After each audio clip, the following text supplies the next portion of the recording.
जो मुद्दा रंगत होता त्यावर तुम्ही कमेंट देखील पाहिजे, काय सांगाल? मला असं वाटतं की एखाद्या राजकीय कार्यकर्त्याला तुम्ही खोटे गुन्हे टाकून त्याचं करिअर खराब करण्याचं काम डीसीपी गर्ग सारखे अधिकारी करतात. अतिशय सोपा विषय होता. हा, मी स्वतः सांगतोय की मी ज्या पोलीस स्टेशनला मी पोलिसांना बोलवलंय तरी त्यात असं म्हटलंय की कट केलाय. दुसरी गोष्ट, मी तिथे 8 सेकंदाच्या वर उभा राहिलो नाही. ते सांगतात मी खंडणी मागितली. बरोबर आहे. मी ज्या मुलीला वाचवायला गेलो त्या मुलीची स्टेटमेंट देखील पोलिसांनी नोंदवून घेतली नाही.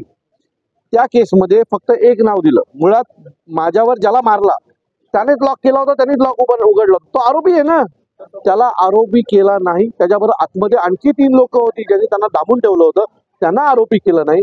या सगळ्या गोष्टी पाहता डीसीपी गर्ग यांची भूमिका ही संशयास्पद आहे. मी अनेक पोलीस अधिकाऱ्यांशी बोललो. मी महाराष्ट्रातले जेवढे टॉपचे वकील आहेत त्यांच्याशी बोललो आणि त्या सगळ्यांना बोलल्याच्या नंतर त्यांचं एकच मत होतं, अविनाश यात तुला लटकवण्यात आलेलं आहे, याच्या पुढे काय नाही. दुसरी गोष्ट, एक क्लिप होती आमची बोलण्याची, त्यातले शब्दच बदलले एफआयआर मध्ये. म्हणजे मी क्लिप मध्ये काय बोललोय आणि एफआयआर मध्ये काय उतरवलंय. आता एवढं खोटं करायची काय गरज आहे.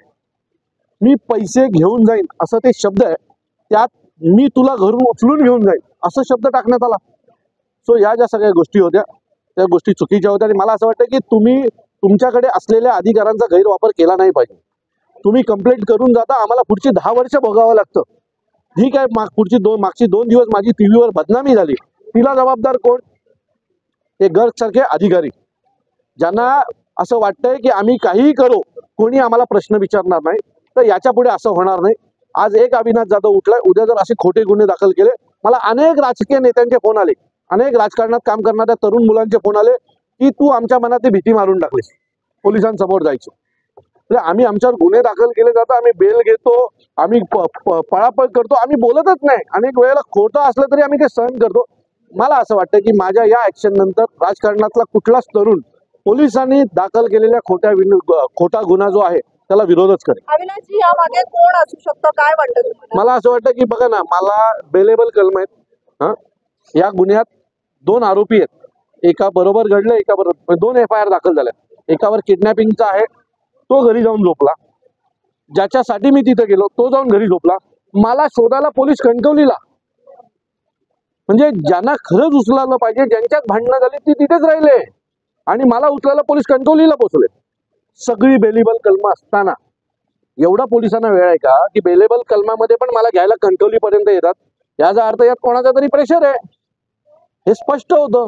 बेलेबल कलमात कोर्ट आम्हाला उभं करत नाहीये. कोर्ट सांगतो तुम्ही खाली जा, यात काही बेल देण्यासारखं नाहीये, घाबरण्यासारखं नाही असं कोर्ट म्हणतं. मग मला घ्यायला कणकवलीत पोलिसांची टीम निघाली का? कोणाच्या दबावाखाली कणकवलीत पोलिसांची टीम आली? या सर्व प्रश्नांची उत्तरं डीसीपी गर्ग यांनी दिली पाहिजेत. त्याशिवाय आम्हाला कळणार नाही की नक्की झालं काय होतं त्या दिवशी. म्हणजे मी तुम्हाला सांगतो, मी सकाळपासून पोलीस स्टेशनला होतो. म्हणजे ती घटना घडल्याच्या नंतर 5 वाजेपर्यंत मला कुठेही असं वाटलं नाही की काय घडतंय. बरोबर आहे. ज्या दिवशी घटना घडली त्या दिवशी माझ्यावर एफआयआर झालाय मला माहितीच नाही. दुसऱ्या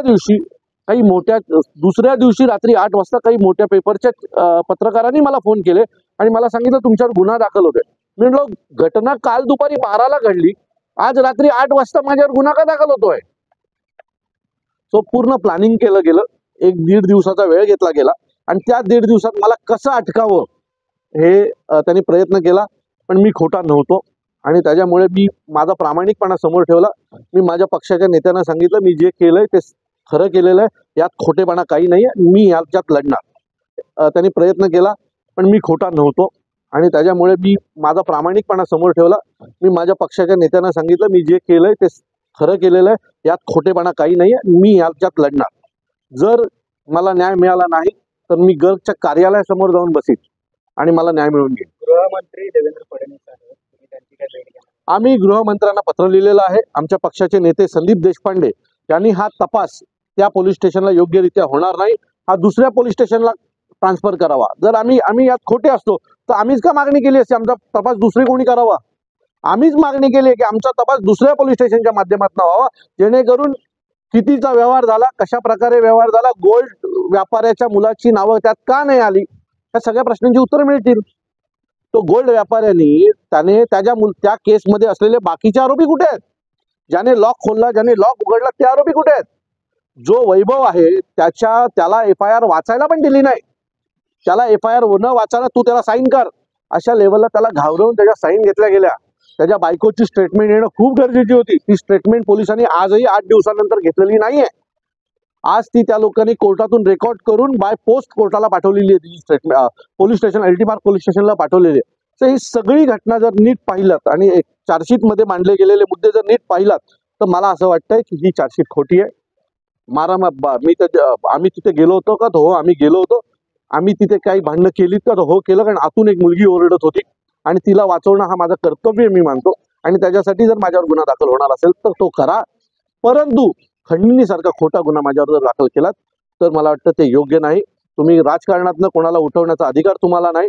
जर तुम्ही आमच्या पाठी लागलात तर आम्ही पण तुमच्या पाठी लागू. अविनाशजी, DCPच्या सोबत कोणाची चौकशी आणखी झाली पाहिजे? तुमचा थेट आरोप कोणावर? माझा DCPवर आहे. कारण ती जी मुलगी आहे तिला 12 वाजता 12-1च्या दरम्यान पोलीस स्टेशनला नेलं. रात्री 8:30 वाजता एका सामाजिक महिला कार्यकर्त्यांनी पोलिसांना फोन करून विचारलं, अहो तुम्ही त्या मुलीला रात्री 7 नंतर मुलीला पोलीस स्टेशनला ठेवू शकत नाही. 8:30 वाजले तरी तुम्ही त्या मुलीला पोलीस स्टेशनला का बसवून ठेवलंय? दुसरी गोष्ट, तिला डिटेन केल्यासारखं महिला कॉन्स्टेबलच्या रूममध्ये बसवून ठेवण्यात आलं आणि एवढ्या दरम्यान तिची कुठली स्टेटमेंट घेण्यात आली नाही. DCP त्या गोल्ड व्यापाऱ्याला घेऊन त्यांच्या केबिनमध्ये बसले. पण त्या मुलीशी बाबा तुझ्याबरोबर काय घडलं हे विचारण्याचं DCPनी कर्तव्य देखील बजावलं नाही.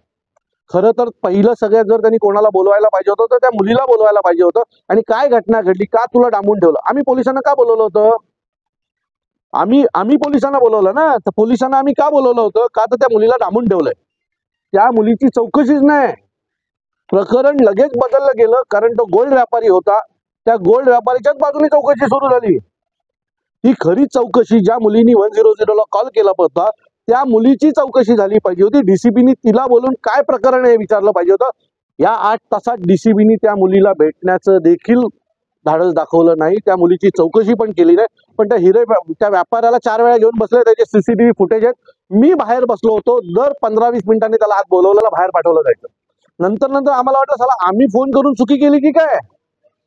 त्या व्यापाऱ्यांनी तर नव्हती फोन केला, आम्ही फोन केला होता. आम्हाला असं वाटलं आम्ही पोलिसांना बोलवून आम्ही आमच्या अंगावर पोलीस खेचून घेतले.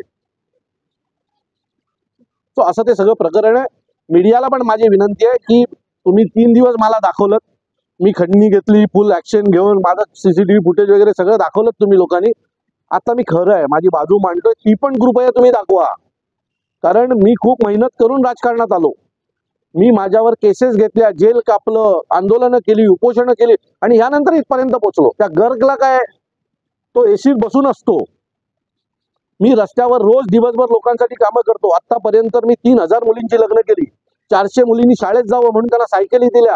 350च्या वरती म्हाताऱ्या माणसांचे मोतीबिंदूंचे ऑपरेशन केले. एका पोरीचे पाय तुटले. तिचा अख्खा खर्च मी माझ्या बायकोचे दागिने घाण ठेवून केलं. माझ्या करिअरची वाट लावायची का त्याला? त्या व्यापाऱ्यासाठी? अहो तुम्हाला थोडेसे मिळाले, माझं अख्खं आयुष्य बर्बाद होईल. सो मी गर्ग यांच्या सगळ्या प्रकरणाची पूर्ण चौकशी होईपर्यंत मी शांत बसणार नाही, एवढं नक्की.